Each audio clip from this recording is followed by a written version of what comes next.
नमस्कार दोस्तों, इस वक्त हम अलीराजपुर जिला मुख्यालय के एलआईसी ऑफिस के नीचे खड़े हैं। यह एलआईसी ऑफिस वही है जिसमें सुशील कुमार जी ब्रांच मैनेजर थे, जो कि आतंकवादियों की गोली के शिकार हो गए।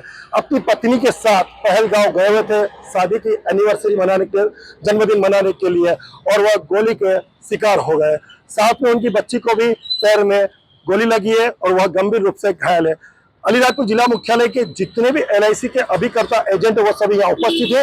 उनमें आक्रोश हमें देखने को मिल रहा है।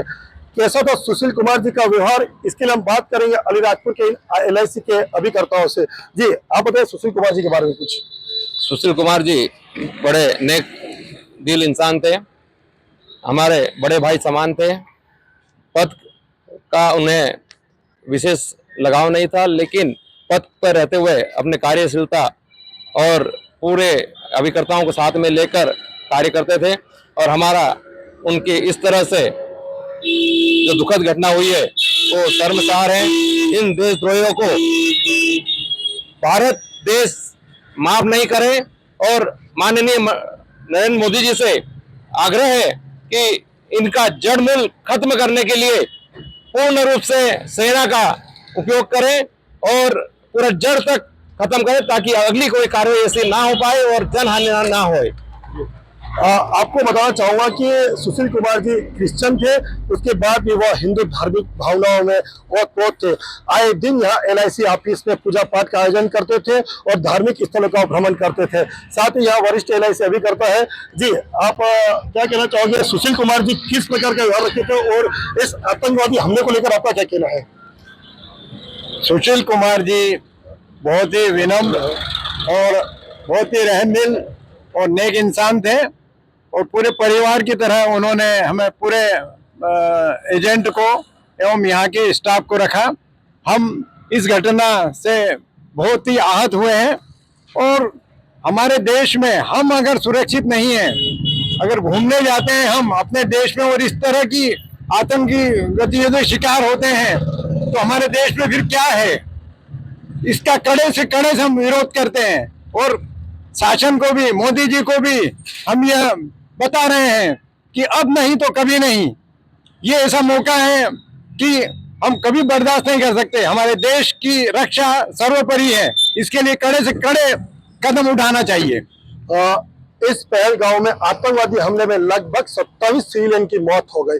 आतंकवादियों ने 27 लोगों को टारगेट किया, साथ ही लगभग 40 से 45 लोग गंभीर रूप से घायल हो गए। आक्रोश भारत देश में देखा जा रहा है। वहीं आतंकवादियों को आप क्या सीख देना चाहोगे? आतंकवादियों को ये सीख है कि उनको किसी भी पक्ष में नहीं बख्शा जाए। शासन द्वारा उनको कड़ी से कड़ी उनके ऊपर कार्रवाई कर तत्काल उनको मौत के घाट उतारा जाए। देश के अंदर जितने भी ये लोग यात्री गए हैं, उनकी जो दुखद मृत्यु हुई है तथा उनके जो परिजन घायल हुए हैं, मैं उनके सबकी शांति के लिए प्रार्थना करता हूं तथा शासन और मोदी साहब से निवेदन करता हूं कि सेना का भरपूर उपयोग कर इनको नष्ट नाबूद किया जाए। आतंकवादियों को सरेआम मारा जाए, फांसी दी जाए, गोली दी जाए। आक्रोश देखने को मिल रहा है। पूर्व में 2019 में भी ऐसा ही घटनाक्रम घटा था, तब भारत देश के कई सैनिकों की और सिविलियन की आतंकवादी हमले में और मौत हुई थी। अब कह सकते हैं कि भारत में आक्रोश लोगों में देखने को मिल रहा है।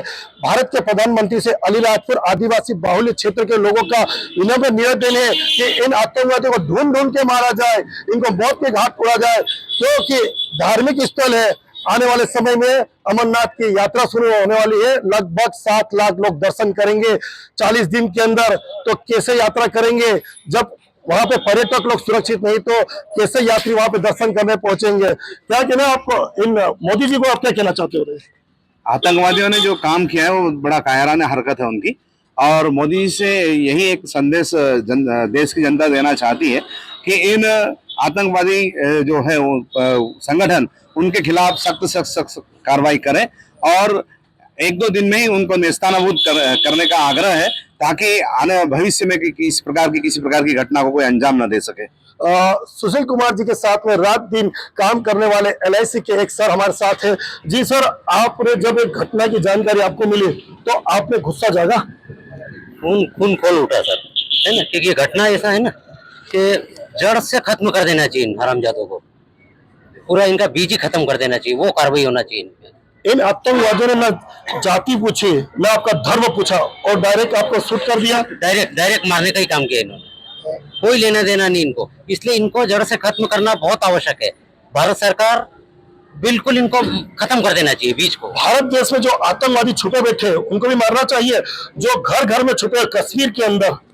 पूरे घर से एक एक घर से तलाशी कर कर मारना चाहिए इनको, निकाल निकाल के, क्योंकि मालूम ही नहीं पड़ता कौन क्या है। इसलिए इन पे कार्रवाई लास्ट अंतिम प्रहार करना चाहिए पूरी तरह से और खत्म कर देना चाहिए। ये थे हमारे साथ में LIC के सभी एजेंट अभिकर्ता। आक्रोश हमें देखने को मिल रहा है। कुछ देर बाद ये LIC के अभिकर्ता ज्ञापन भी सौंपेंगे।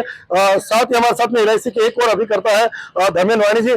जी वाणी जी, आप इस घटना की जानकारी मिली उसके बाद आप रात भर सो पाए या नहीं सो पाए? नहीं, रात की कोई मुझे जानकारी मिल गई थी इस घटना की और रात को इस कारण से मुझे नींद भी नहीं आई। सुबह से मैंने सभी लोगों को मैसेज करा।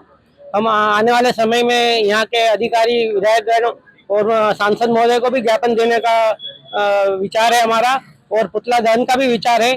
हम इस आतंकियों की कायराना हरकत के बहुत विरोध करते हैं इसका, और हमारा गुस्सा बहुत ज्यादा है। हम सभी अभिकर्ता ईमेल भी करेंगे प्रधानमंत्री कार्यालय को। इन सभी का कहना है आतंकवादी अपनी औकात में रहे, औकात से बाहर ना जाए। जिस दिन भारत देश के या हिंदू जाग उठे और मैदान में उतर गए तो आतंकवादी कश्मीर छोड़ के भाग खड़े होंगे। राकेश चौहान, अलीराजपुर।